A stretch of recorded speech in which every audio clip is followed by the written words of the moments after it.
Today, we will be showing you how to replace the IE Station dust flapper assemblies on a Dell ML6000 tape library.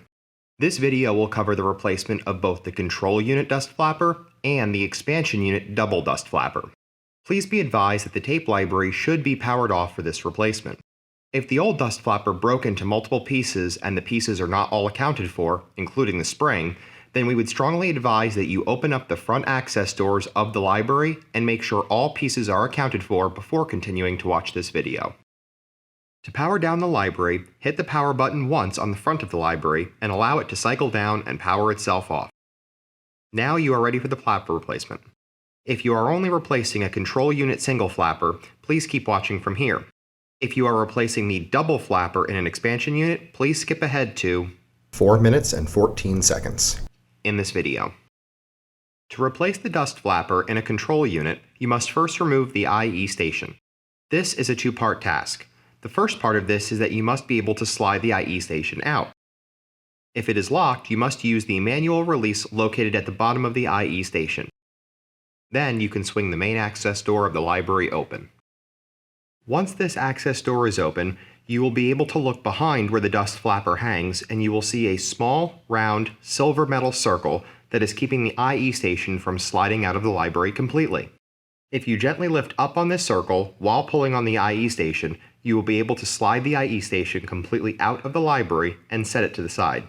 Please be cautious with this part of the replacement procedure, as lifting up too far on the silver circle may cause it to become stuck in the up position, thereby not allowing the IE station to slide in and out properly.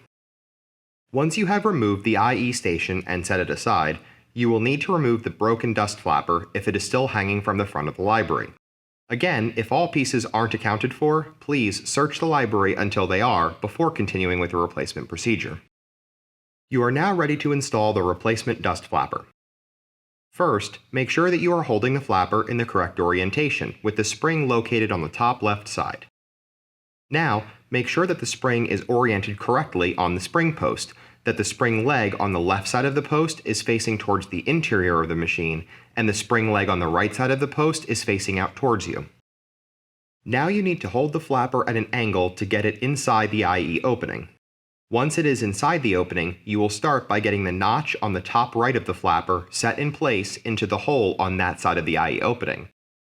Once that is in place, you will do the same with the left-hand side. Lastly, you will pull the right leg of the spring downward and tuck it behind the tension bar in the groove of the flapper. You can now test your work by pushing the flapper inward, and when you let the flapper go, it should spring down and into place. If this is successful, you will now need to reinsert the IE station. To get the IE station inserted correctly, you will first need to line up the metal slider with the two grooves that the IE station slides in and out on. Once you have those lined up, insert the IE station slowly about 2 inches.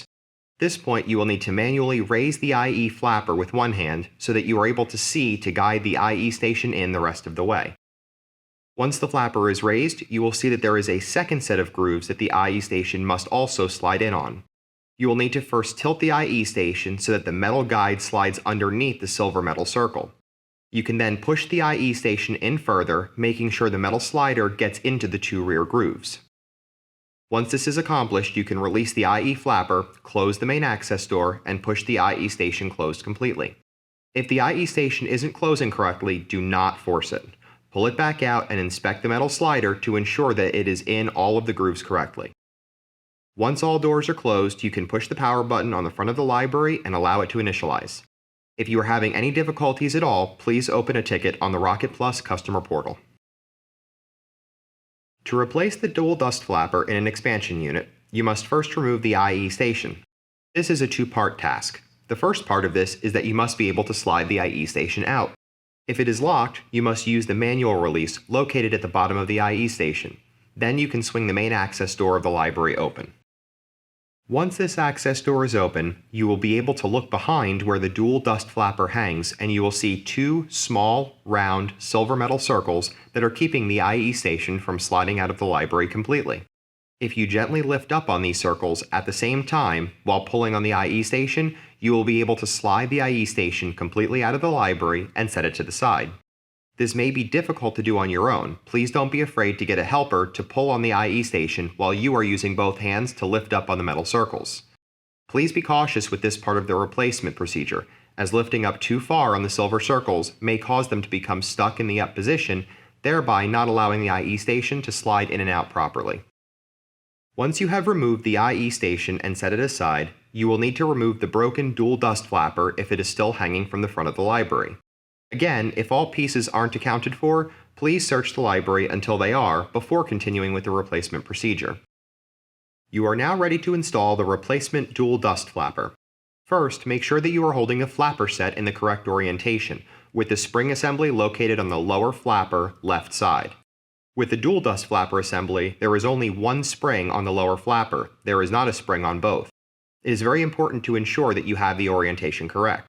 Now, make sure that the spring is oriented correctly on the spring post of the lower flapper, making sure that the spring leg on the left side of the post is facing towards the interior of the machine, and the spring leg on the right side of the post is facing out towards you.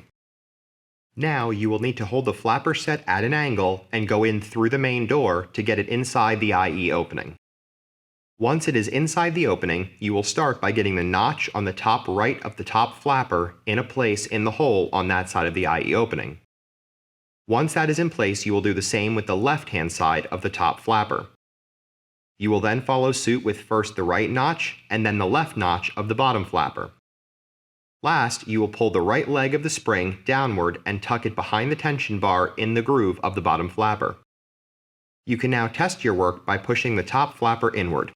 This should raise both flappers as they are connected together, and then you can let the flapper go and they should both spring down and into place.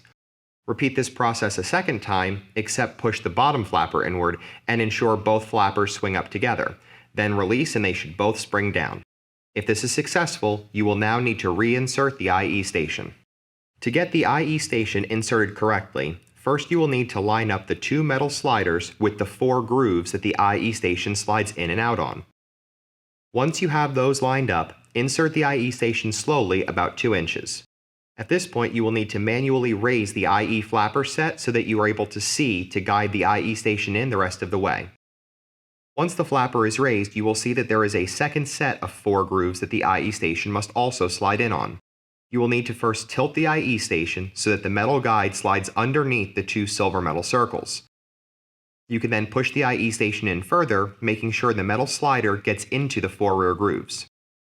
Once this is accomplished, you can close the main access door and push the IE station closed completely. If the IE station isn't closing correctly, do not force it. Pull it back out and inspect the metal sliders to ensure that they are in the grooves correctly. Once all doors are closed, you can push the power button on the front of the library and allow it to initialize. If you are having any difficulties at all, please open a ticket on the Rocket Plus customer portal. Thanks for watching.